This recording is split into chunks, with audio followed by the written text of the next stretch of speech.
We are now live. Okay, as always, our books angles situated here. As you can see, a slightly different part of the living room as normal. So,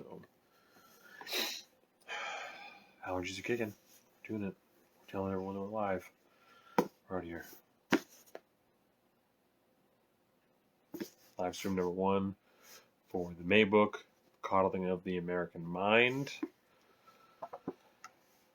And I believe that we're going through page 43. So, should be good. I think I'm 50 pages in. So, slightly ahead of pace, overachieving.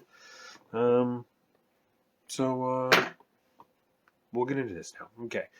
This book, The Coddling of the American Mind, as we know, from what we've read so far is, sorry, I'm collecting my thoughts a little bit. I'm sure this is for the podcast or for this live stream, obviously.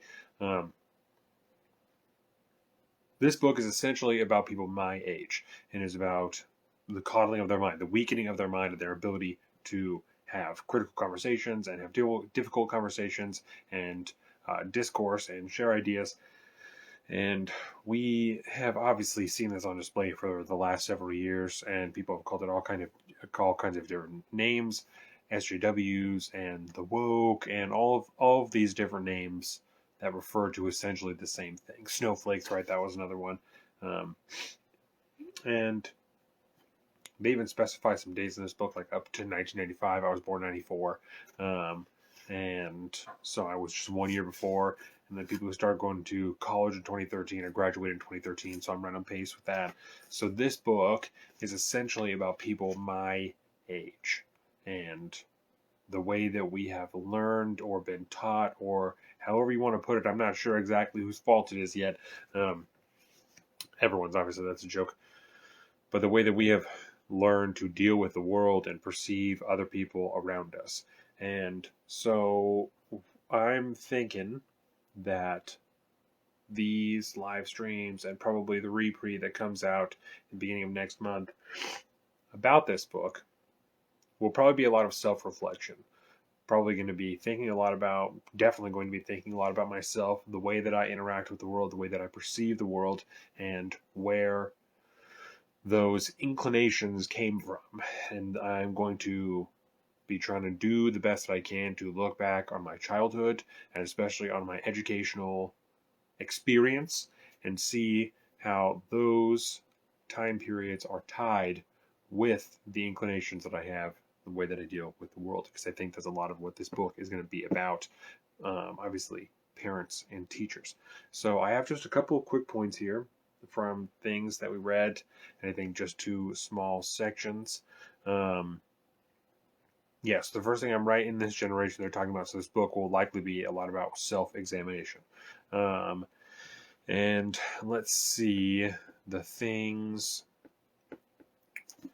that I wanted to go after. There are just 2 things that I wanted to read, and one of them is the list of, what do they call them? Cognitive distortions. And these are, I'll just read this part here. The list below shows 9 of the most common cognitive distortions that people learn to recognize in CBT, which is cognitive behavioral therapy. It is these distorted thought patterns that Greg began to notice on campus, which led him to invite John out to lunch, which led us to write our Atlantic article and eventually this book. Different CBT experts and practitioners use different lists of cognitive distortions. The 9 in our list are based on a stronger list in Robert Leahy, Stephen Holland, and Lada McGinn's book, Treatment Plans and Intervention for Depression and Anxiety Disorders. For more on CBT, how it works, and how to practice it, please see Appendix 1. This is the list of distortions. Hello, thank you for joining us. Live stream number 1 for our May book, The Coddling of the American Mind.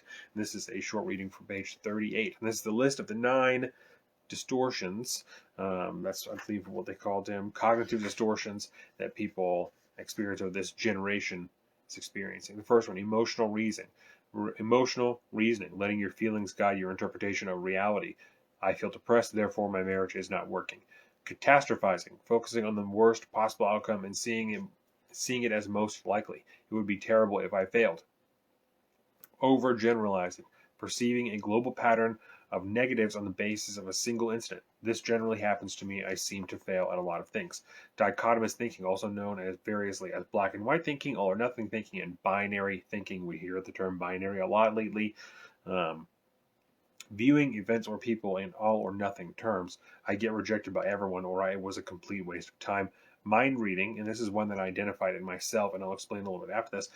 Assuming that you know what people are thinking, assuming that you know what people think without having sufficient evidence of their thoughts. He thinks I'm a loser.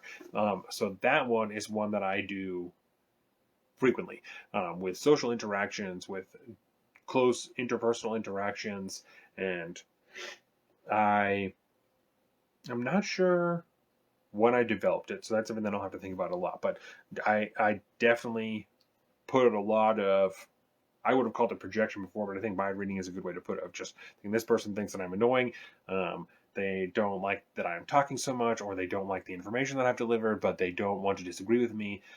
That I do that a lot, and it spins into kind of the catastrophizing that they were talking about, of like, or negative filtering, as we'll get into in a minute. It's just like, it's just terrible. This person thinks horribly of me, and it's like a cycle. As once I think that already, that they don't like me, I will continue to think that. And any little thing that I pick up from that interaction with that person will just continue to feed that in myself. Like, well, that's the thing. That's he looked at me in the way that they do, so that's how I know that he doesn't like me. I do that frequently. I had a very difficult time adjusting to the to the job that I'm at now when I first got there. Because I hadn't worked closely with that many dudes before, and I have, from being raised by women, I had an easier time getting along with women, and so it was difficult for me to get to know, I think, 4 different guys all at the same time in like a close personal manner, and to learn all of the different ways that they communicate and the ways that their relationships had already been established. That was very difficult. That took a long time for me, and part of it was because of these things. So these are the rest. Labeling, assigning global negative traits to yourself or others, often in the service of dichotomous thinking.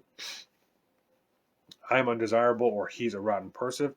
Negative filtering, this is the other one I was talking about. You focus almost exclusively on the negative and seldom notice the positives. Look at all the people who don't like me. That's it. I'm not specifically the people who don't like me, but the things that I do poorly is what I will focus on. That is, it's what I get stuck on, is just consistent improvement. I don't like doing things wrong. Discounting positives, claiming that the positive things you or others do are trivial so you can maintain a negative judgment. That's what wives are supposed to do, so it doesn't count when she's nice to me, or those successes were easy, so they don't matter. I have totally said the thing about my wife before, when I've dealt with depression for a long time, so yeah, just been in that cycle of like, it doesn't count. When I've been in deep depressions, I will get into cycles of that. My best friend, my wife, anybody in like that, they're just saying that because that's what they're supposed to do. So it doesn't matter. I'm not even going to listen to them, because that's what they're supposed to do. That's what they were supposed to say. If they weren't saying that, then they wouldn't be good friends to me. So, which is obviously not a good way to go. And then paired with that, discounting positives, claiming that the positive things you or other people do are trivial so you can maintain a negative judgment. Oh, I already said that. Blaming, focusing on other person as the source of your negative feelings. You refuse to take responsibility for changing yourself. She's to blame for the way I feel now, or my parents caused all my problems. I do not do that. I'm perfectly willing to accept when I've done something wrong. I do that on the show all the time. So the next thing that I wanted to read here is, I believe, just on the next page, and this is when they were talking about microaggressions, and so I will read this small portion here, and then I will give an example of how I identified this. I can cuddle my dog in here. Okay, excuse me. So I will read this small portion, and then I will tell you how I identified this in myself. This is from page 41. However, many of the examples offered by Sue do not necessarily suggest that the speaker feels hostility or holds negative stereotypes toward any group. His list of microaggressions include a white person asking an Asian American to teach her words in the Asian American's quote-unquote native language. A white person saying that America is a melting pot, and then a white person saying, I believe the most qualified person should get the job. These all hinge on the fact that listeners should choose to interpret the statement or question in a way that makes them feel insulted or marginalized. Sue explains that an Asian American could take the language question as an assertion that you are a foreigner. A Latino student could take the melting pot comment as an injunction to assimilate/acculturate to the dominant culture, and a black student could interpret the most qualified person comment as an implicit statement that people of color are given extra unfair advantages because of their race. Yes, one certainly could interpret these everyday questions and comments in this way as tiny acts of aggression, rebuke, or exclusion, and sometimes that is exactly what they are.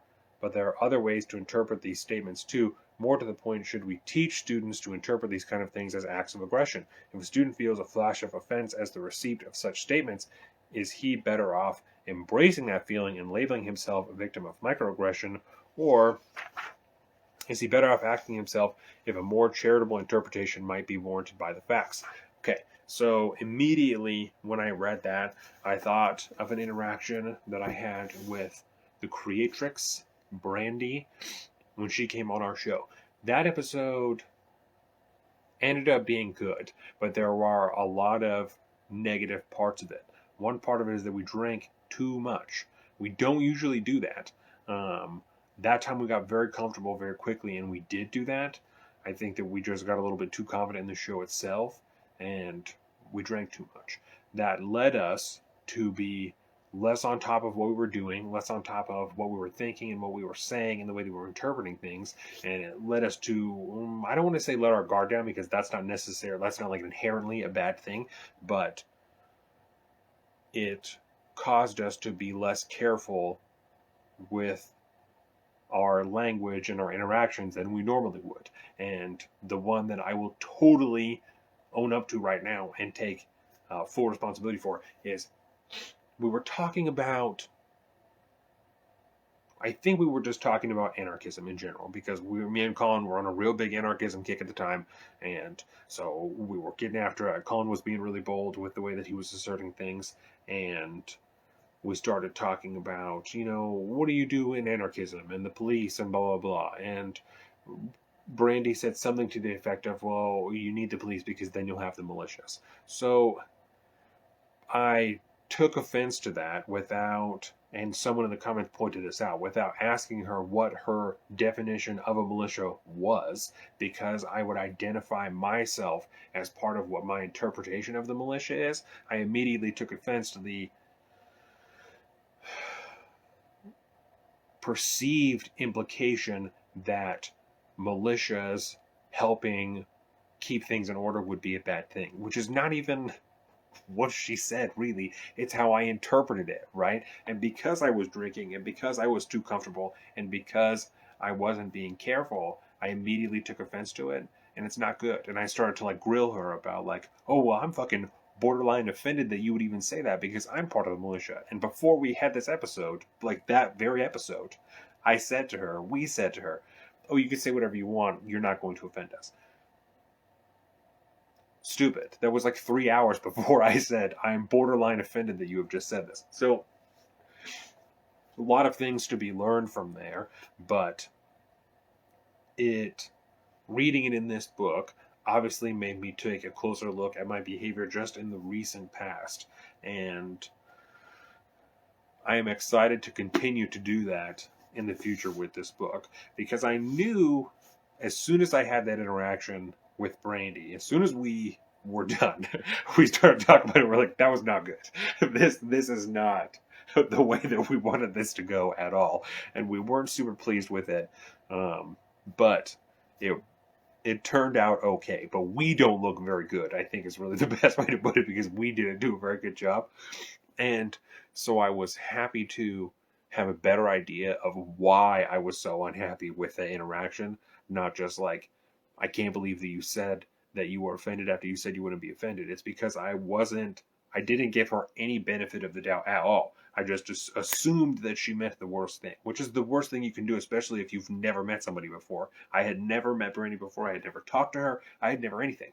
And why? I don't have any reason to believe that she's trying to denigrate something that she doesn't know that I would identify as part as. That's like if I was trans and she didn't know it, and I assumed that she was denigrating. It just isn't. So I feel better having a better idea of exactly what I didn't like about the interaction.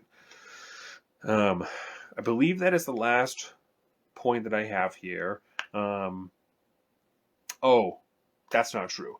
There is a point in here that I should have pulled a reading from in which they're talking about being fragile and anti-fragile and things like that. And they're talking about maybe even this microaggressions that we're saying that people's intent doesn't matter. That once your feelings are hurt, it doesn't matter someone's intent. What someone's intent was because they damaged you. They've harmed you now. It's violence. And they're infringing on your ability to be safe. So I could have punched myself in the face because I'm a much better husband now. When Jordan and I were first together, I don't remember what the discussion was about. It was an argument. I don't remember what the argument was about. Obviously, that I had felt that she had slighted me in some way, and I remember saying to her, "Once my feelings are hurt, the intent doesn't matter," which is the dumbest fucking thing that you could possibly say, especially in an argument with someone that you want to get married to. I don't remember exactly when that was, but I vividly remember saying that to her. And I remember seeing her be confused, but also want to give credence to the fact that I was upset and that my feelings were hurt, and I felt like it was because of what she had done. So that just goes to show you what an incredible wife I have, and why we need to give everybody more benefit of the doubt, more credence. So I think with that, I will call this live stream to an end. This was short. It was sweet. I got all my points out. My perfect wife is walking out right now from putting my son down. So with that, well, thank everyone who joined me. I want to thank you again. My name is Donovan from Salt on the Streets. You've always been watching me here. Instagram, Salt on the Streets. We also have Facebook, YouTube, Instagram here, Patreon, all at Salt on the Streets. You can find all of this at saltandstreets.com, including my own personal social media. I am at Salt on the Street on Twitter and at alpaca_Donovan on Instagram. I'm calling it Big Bird Offie on both those things. Sorry about that, guys. And with that, happy Cinco de Mayo, everyone. There is some links for some GoFundMes on our recent episodes. If you guys have a little bit of extra money to help our friends, family out going through a hard time. With that, thank you, everyone. I will see you next week for an episode and for a live stream. Have a great weekend. Bye. Welcome to the Salt of the Streets, coming at you every week with this food for thought. Hope you ready to eat everything.